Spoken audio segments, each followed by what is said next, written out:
Chapter 1. Mission Briefing at Camp Lejeune. "Yo, Tony, where do you think we're shipping out to this time?" Mike Allen asked his comrade in arms. "Mike, that's above my pay grade, buddy," Tony replied. The briefing room was a chock full of colorful chit-chat and teeming with the generic military banter. Mike found a comfortable sense of enjoyment in the predictability of it all. For Mike, his life in the Marines was all rather straightforward. The detachment commander gave orders, and Mike followed them, out to the letter. The briefing room was poorly lit, and stunk from the aftermath of diets chock full of excessive protein shakes. Nothing quite compared to the distinctive odor of a heavy discharge of fecal matter, topped off with a wheat protein. The Department of Defense really spared no expense when designing this part of the base. Mike often noted how, unlike other briefing rooms, this briefing room had its own wall-mounted air conditioner. The floor was an old commercial-grade carpet, which was rarely, if ever, cleaned. Tony stealthily stretched out his arms in order to scope out the room for some clues. He looked to his right, he looked to his left, he looked up at the ceiling and slowly rolled his head backwards and looked behind him. To Stefano's surprise, there were a number of new faces sitting around the room. Tony couldn't help but wonder who they were, or more importantly, why they were attending the briefing. Aside from the notable absence of the assistant detachment commander, nothing else struck him as too out of the ordinary. Tony and Mike tended to sit in the back of the room to get best vantage point. That way, they could always see who showed up late for the meeting. Both men placed a tremendous amount of value on punctuality. Tony nudged his head over to Mike and pointed over at the newbies up in the front row. Mike just shrugged his shoulders and pulled out a pack of cigarettes from his pocket. Mike started tamping down on a pack of cigarettes against his palm. He pulled out a loose cigarette and offered one up to his partner in crime. Tony immediately obliged and grabbed the loosie out of the pack. Mike picked up his smoking habit out of pure convenience. You see, in the military, smokers get 2 extra 10-minute smoke breaks per day, which means over the course of 20 years of service, Mike would get an additional 101 days worth of smoke breaks. The way Mike looked at it, you'd be stupid not to smoke. "Thanks, bud," Tony said. "The way I figure it, if I don't look out for you, who in the hell will?" Mike said sarcastically while handing his buddy a cancer stick. Mike Allen wasn't the most foreboding and physically intimidating soldiers. He stood 5'11" on a good day, with olive oil skin and luscious full set of slick-back brown hair. He weighed in about 170 pounds, soaking wet. He wasn't the most distinguished soldier, but was adept at making friends in high places. He always found it important to make people feel important. Tony and Mike had an unshakable bond, the kind of bond that is built on heritage. Back in the day, their great-grandparents came over on a boat from the same part of Italy. Just as Tony was about to say something to Mike, the room was spurred into complete silence. The detachment commander, Commander Russell, muscled his way into the room and made a beeline to the front of the briefing room. First Sergeant Mike Allen immediately noticed, hopped up, and shouted commandingly, "Officer on deck, 10 hut!" Everyone in the room jolted up out of their seats and stood at attention, saluting the detachment commander. It was a rare occasion for the recon unit stationed at Marine Corps Base, Camp Lejeune, to get a debrief from the top brass. This clearly wasn't a run-of-the-mill mission briefing. Mike and Tony did a double take and looked at each other in blissful amazement. For Mike, this meant some quality time for brown-nosing, and for Tony, it meant that men were fixing to get in a good fight. "At ease, men," the commander said in a silvery, sultry tone. The kind of tone that is earned through crucial 3 decades of military service. The commander waved us off and pointed at the projector with one of those cool wireless projector controls. His uniform was congested with decades of distinguished chest candy, though these days some of the medals had started to lose their luster. The mantle of the leadership weighed a noticeably heavy burden on the commander. During his tenure, he was witness to countless Marines being killed in action. Every mission carried its set of risks, and the men were all well aware that this mission, like the one before it, could be their last. "Gentlemen, this morning we had an incident on Plum Island," the detachment commander said sparingly. The commander wasn't much for beating around the bush. He stood 6'2", shoulders back, chest out, and donned the typical $5 officer's screw cut. His hair was a salt and pepper silver, without a speck of facial hair on his newly polished chin. The commander was a stickler for facial hair. He made a point to periodically call out disheveled beards or overgrown mustaches. On average, Saturday morning he could be found at the base barbershop getting a straight razor shave and a hot towel service. What happened? Did another Motok monster wash up on shore? Hernandez said.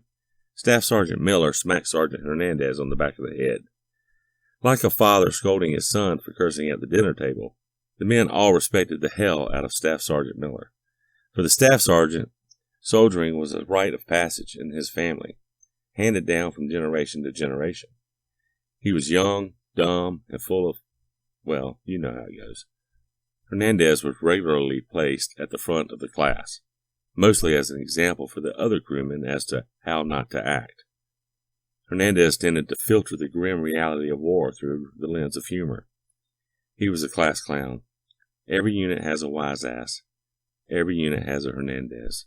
Luckily for Hernandez, he had a talent for resurrecting bad situations and was one hell of a gunner. The commander, disparagingly, shook his head and continued the brief. A downed ship washed ashore onto Plum Island at or around 0900 hours. Aboard that vessel, an unknown number of survivors were rescued by Plum Island security.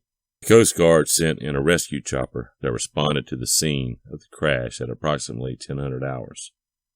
From what we can tell, the Coast Guard rescue effort failed, and neither the Coast Guard nor the facility staff on Plum Island have been reachable. All communications in or out of the island are inoperable. So, what happened? Staff Sergeant Miller questioned. Unknown at this time, the commander responded quickly. What's the current state of the island? Unknown at this time, the commander responded sharply. What about the island personnel? Hernandez asked. On a normal day, Plum Island has approximately 400 employees working throughout the facility. The island operates on a skeleton crew over the weekend. We estimate there are approximately 36 employees on the island, all of which whereabouts are currently unknown, the commander explained. What about the platoon stationed at Fort Terry? Tony DeStefano asked. Unknown at this time. We can only assume they're assisting the island personnel secure the facility, or aiding in restoration of the critical infrastructure, the commander replied. Mike leaned forward just as someone from the front row abruptly stood up with a stack of mission dossier in hand. He wasn't military. Mike and Tony figured he was probably a company man. He had aviators on, a pinstripe black suit, and a 5 o'clock shadow a yard long. The men assumed he was with the CIA and collectively felt an uneasy mood wafting around the room. Mike whispered to Tony, CIA? Who else in their right mind would wear sunglasses indoors? Tony whispered back with his hand covering his mouth, What an asshole. The suit started walking around the room handing out the mission dossiers to the team members. He dropped the dossier like a spoiled rich kid casually dropping Benjamins at a strip club. In front of you is a mission dossier. I suggest you commit it to memory before we get airborne, the commander said. The commander took a brief respite and stood at the front of the room with his hands crossed behind his back. He scrunched his eyebrows up. The men could tell he was adrift in thought. The commander was a very transparent person by his very nature. He wore his feelings on his sleeve and his attitude on his face.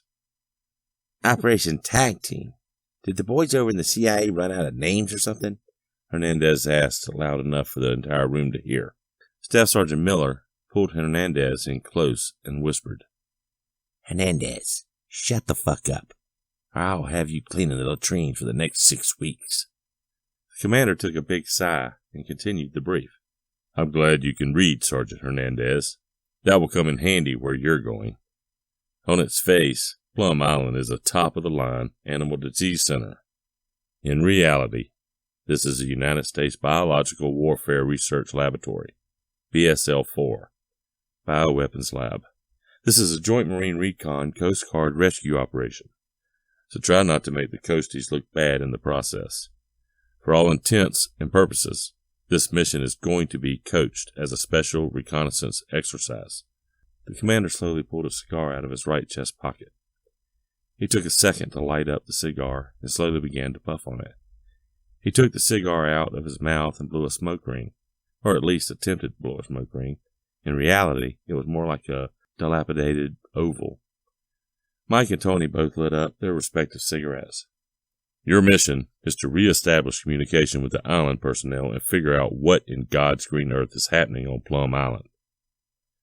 This could be anything from botched terrorist attack to a rolling power outage, or anything in between.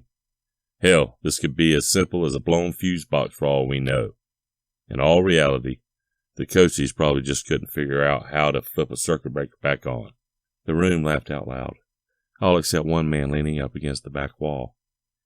Mike nudged Tony with his elbow and suddenly pointed over to the foreboding figure in the corner of the room. Tony had no clue and just put his hands up in confusion. For all Mike and Tony knew, he was another CIA goon sent to babysit the Marines. Do we have any intel on the ground? Anything at all? Staff Sergeant Miller asked. The commander affirmatively replied. Are we expecting any resistance, sir? First Sergeant Mike Allen asked. From who? The coasties? The fishermen? The scientists? Yeah, expect a lot of resistance, the commander responded sarcastically. One thing Mike learned long ago was that during mission planning, there were no stupid questions. The mood was relatively tame given the circumstances of the op. This was more or less a glorified training op. No, we're not expecting hostile resistance. Sweat saves blood, gentlemen. Blood saves lives. And brains save both. For all the new people in the room, this is a perfect chance to get your feet wet operating in one of the most dangerous environments known to man. Plum Island is one of the most volatile biolabs in the world. Tonight, you could be going up against the most dangerous enemy. You could be going up against the invisible enemy, the commander said. What about the UAV? Did it pick up anything? Staff Sergeant Miller asked. As far as we could tell from the air, the island has gone completely dark. Heat signatures seem to be minimal, and activity on the island appears dormant from above.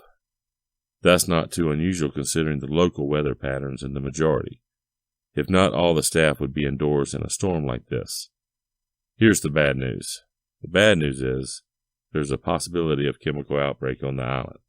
So be prepared to stop often for periodic contamination checks, the commander said. Great. So we're going in blind, deaf and dumb, Hernandez said. Check the bullshit, Hernandez, Staff Sergeant Miller said. Sir, yes, sir, Hernandez said as he plunged his hands into his pockets. Sir, why don't we just wait for the power to come back online? Why are we sending a special ops team for a power outage? Tony DeStefano asked while puffing on his cigarette. The bioweapons lab is designated as a high-value target and operates in a negative pressure environment. The commander explained in a condescending tone. Negative pressure? Mike replied, completely bewildered by the explanation. Mike had a little more than high school's worth of biology under his belt. Lieutenant Colonel Johnson, this might be a good time to step into the conversation, the commander said while gesturing to this mysterious man. The commander pointed at someone in the front row, presumably the lieutenant colonel. One of the gentlemen in the front row stood up and turned towards the men, his hand firmly affixed to his hips, and an unlit cigar sticking out of the side of his mouth. He chewed on the cigar without lighting it up. Viruses have to be kept in a negative pressure environment at all times. Otherwise, they could simply float off into the atmosphere. In theory, the backup generators should have kicked on by now. Thermal scans of the island show no such luck. The island had a similar power failure back in 2002, which led to some minor contamination seepage. Let's pray that that's the case here, and nothing more nefarious is afoot. The longer we wait, gentlemen, the worse outcome we can expect, Lieutenant Colonel Johnson explained. Lieutenant Colonel Johnson is on loan from the Department of Defense. He is a retired biochemical weapons specialist for the DoD and will keep you from blowing up the island and or accidentally unleashing the next Spanish flu on mainland America. He was the point person between the DoD, MARSCA, NIH, and the CDC prior to his departure from the MARSCA and subsequent retirement from the Corps. He was acting commander of Fort Terry. His knowledge of the island, the infrastructure, and bioweapons is crucial to the mission's success. For all intents and purposes, the lieutenant is acting as intelligence sergeant for this mission, the commander explained to the Marines. The commander took a long puff on his cigar and placed his arms behind his back. He snapped his head side to side like someone who was trying to get a seawater out of their ears. His neck made an audible cracking sound. We're going to assume the worst-case scenario, a power failure which led to viral outbreak. Gentlemen, best-case scenario is that the power just failed and everyone is following a strict quarantine protocol. What better time for a high-risk scenario than training ops, the commander explained. Tony DeStefano raised his hand and sheepishly asked, "Sir, what kind of viruses are we talking about here?" The man in the back suit finally found an opportune time to inject himself back into the conversation. Without flinching or budging an inch, he said, "The kind of viruses that are above your pay grade, sailor. That kind." "No offense, but who the fuck is this guy?" Tony asked.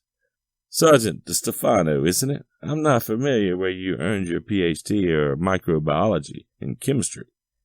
Did you write a 1,000-page dissertation on epological and molecular approaches to study the transmission and treatment of Lyme disease?" "That is who the fuck I am," the man said in a reticent tone of voice. The room was drenched in uncomfortable air silence. It was becoming abundantly clear that this mission did not sit well with the men. The projector started getting obscured by the lingering cigar smoke. The commander took a long, dramatic pause, followed by another plum of his cigar smoke. He smiled with a cigar in his mouth. His teeth were almost fluorescent white. For all intents and purposes, the commander took pride in his appearance. "Okay, let's get the logistics out of the way. Hernandez is running comms. Barnes, you're on medical. DeStefano, weapons sergeant. Whitaker, engineering.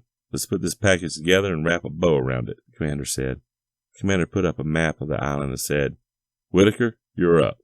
Target analysis." Todd Whitaker slowly rose from his chair, walked over to the projector screen, and began inspecting the map.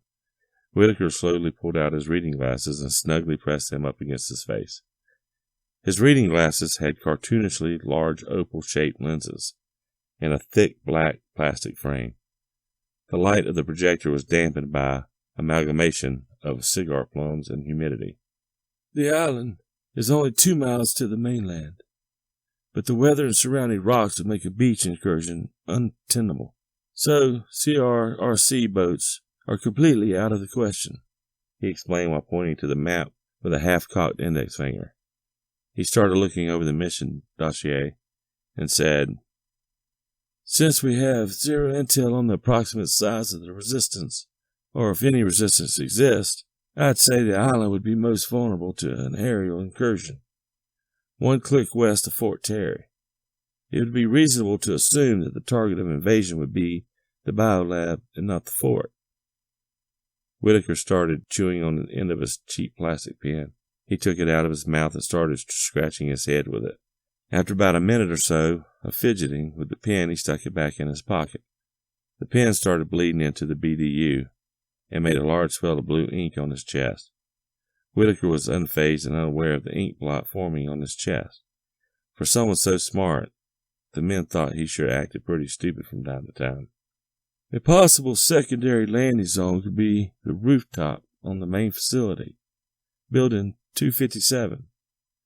That's our ideal point of accessibility for infiltration, and may even exfil, assuming there is no real resistance to speak of," Whitaker said. 1 squad deploys on the back side of the island, and 1 squad rappels onto the rooftop of the main facility. "Everyone agree with Sergeant Whitaker's assessment?" the commander asked. "Hoorah!" the group chanted in sequence. "Man on the roof? Why not just knock on the front door and invite ourselves in for tea and crumpets?" Hernandez said under his breath. Todd started aggressively stroking his beard and said, "Now that the immediate problem is turning the power back on." Lieutenant Colonel Johnson stepped in and volunteered some useful information to the group. "There's an independent nuclear reactor on the island and a series of redundant diesel-powered backup generators just outside the main building, Building 257. The reactor is housed on a sub-basement level 5, he said. The building goes down 5 stories on the island, Todd asked, somewhat perplexed by the obvious design flaw. Well, yeah. I mean, the building was designed to collapse in on itself. We're talking about the deadliest viruses known to man. What better failsafe to contain the apocalypse? There are 4 floors below the surface of the island, all of which contain experimental bioweapons and genetically altered diseases. The deeper you go, the more apocalyptic the virus. That is aside from Sub-Basement 5, which purely is there to house the nuclear reactor, Johnson explained. Collapse on itself? Oh yeah, that sounds just lovely, Hernandez murmured. He was followed by an encore of confused outbursts and objections. The detachment commander simmered in the consternation of the 2 squads. He relished in the schadenfreude. The way he figured it, special operations was about high-level strategic military problem-solving. If it were easy, then anyone can do it. Got it. Uh-huh. So I think the easiest plan is to get the generators back online. Don't worry about the generators. Don't worry about the generators? Excuse me, sir. My job is to worry, plan, and execute. Son, if the generators aren't on, they ain't working. Yeah, but what if... The detachment commander interrupted the sergeant by overtly clearing his throat. Whitaker wasn't fond of semantics, or reading between the lines. Whitaker wasn't fond of getting publicly reprimanded either. Whitaker looked over at the commander and took that as a sign to move on.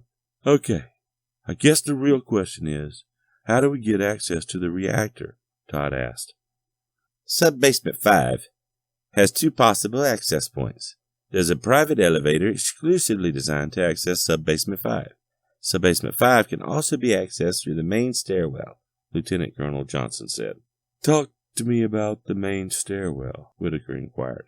Unlike the elevator, the stairwell requires us to sequentially breach each floor to access a lower level. Another failsafe when the power goes down, Lieutenant Colonel Johnson explained. Okay, yeah. Fuck that noise. Instead of traversing a maze of individual bioweapon labs, how do we access the elevator shaft? Whitaker asked. Whitaker stood there and invited the intelligence sergeant to provide some very much needed intelligence. Lieutenant Colonel Johnson said nothing and deferred to the detachment commander for the answer. Dr. Lisa Kerrigan is on your point of contact for the facility. She handles oversight of the entire facility operations on the island. Finding Dr. Kerrigan is mission critical. She holds the keys to the kingdom, so to speak. You're to find her and figure out what the hell happened. Get the island back to the operational status ASAP. Find the coasties and the fishermen. Then you get the hell out of there. Am I clear? The commander explained.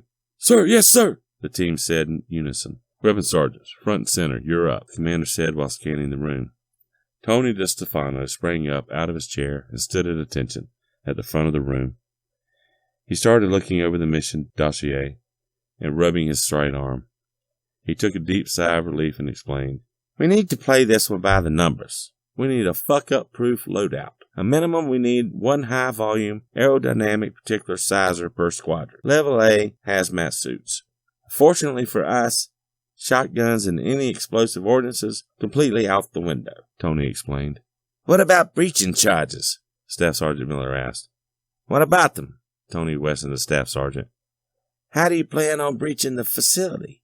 If the power is off, the facility automatically locks down tighter than a pastor's daughter on prom night, Staff Sergeant Miller replied. DeStefano looked over at Lieutenant Colonel Johnson for some kind of guidance. For an intelligence officer, Johnson wasn't providing a heck of a lot of intelligence. How'd you people manage to breach before explosives? Back in my day, we used nothing more than axle grease and torque. Right. In that case, each man will be equipped with a new toy courteous from our friends over at the DARPA. It's a standard M4 carbine, chambered in 5.56, 45mm NATO, but with a special twist. This M4 has a special boron-coated barrel, making it weatherproof and prevents jamming. Each squad needs a sledgehammer, 2 wrecking bars, and a hydraulic extraction rescue tool, which I assume we can borrow from the coasties. Each man needs a regulator, spare oxygen tank, and plenty of duct tape, Tony explained. He took a second to inconspicuously adjust his bulge from the right side of his pants to the left. I mean, aside from our standard gear kit, that's about all I can think of, he explained. Everyone agree with DeStefano's assessment? The commander asked. Hoorah! The group said in unison. Medical sergeant, front and center. Barnes sprang up out of his chair and walked to the front of the room with his mission dossier in his hand. Barnes was attempting to quit a pack-a-day habit he earned during Operation Iraq Freedom. If this mission goes direct action, which let's assume it does for the sake of planning. Safe assumption, the intelligence sergeant interrupted. I want each man equipped with an automated distress signal unit, plenty of morphine, adrenaline, astropine, and a heart rate monitor. The intelligence sergeant gave his nod of approval to the commander like a catcher calling out signs to a relief pitcher. Consider it done, the commander said with ease. It is 1750. We have 30 minutes to get mission ready and mount up. We are wheels up at 1820. We take a Chinook from Camp Lejeune to link up with the Coast Guard transport off the coast of Plum Island. The Coast Guard was nice enough to lend us 2 Black Hawk helicopters for the trip over. Each team will encircle the island for an aerial search and rescue. If there are no visible signs of distress, which is probably the case, Alpha Team, which will be led by Sergeant Allen, will deploy on the backside of the island no later than 2000. Alpha Team will approach the island from the east and Bravo Team from the above. The drop zone will be directly adjacent to Fort Terry, which from what we can tell is completely deserted. Alpha Team will be flown in by the Coast Guard. Commander Riley, his call sign for the mission is Red Sparrow. The commander took another big puff of smoke from his bottom shelf cigar. He had nearly gone through the entire cigar in the near record time. Don't worry. He's one of the best pilots the Coast Guard has to offer. After checking in with the troops at Fort Terry, Alpha Team will make your way to the weapons lab and link up with Bravo Team. Alpha Team will be designated as the assault team, and Bravo Team will provide overwatch. Bravo Team will be flown in by Commander Hodges. Call in Silver Spoon. If there is no resistance, which is likely the case, you should hit the biolab by no later than 2100 hours. Sir, what's the abort plan? Hernandez asked sheepishly. Well, the island is 2 miles from mainland USA, so if shit hits the fan, just swim for it, the commander said sarcastically. The commander's words were immediately followed by a chorus of cachinnation from the operators. Hernandez, this is a rescue op with 0 signs of hostile resistance. Why in the fuck would we need to abort? I mean, we're better off bringing monkey wrenches rather than bullets on this mission. Consider it a vacation compared to the shit we normally face off against, Tony DeStefano scolded Hernandez. Tony's patience was worn razor thin by Hernandez's refractory attitude. Once the laughter subsided, the commander stepped back to wrap up the mission brief. Bravo Team, which will be led by Staff Sergeant Miller. Bravo Team will rappel directly from the Black Hawk onto the rooftop of the main facility. Bravo Team will secure the primary objective and cover Alpha's approach as they sweep the island for any hostile elements. Once both teams link up at the main weapons lab, approximately 2130, you will simultaneously hit the target. One team from above, one from below. Try to play nice with the Coast Guard when you get there. Best case scenario, they open the front doors with open arms, and we all make it back to base in time for margaritas by 2400. Hoorah! The group shouted. Any questions? The commander asked the room. No, sir, the group shouted. You have your orders. Let's go do what we do best, men.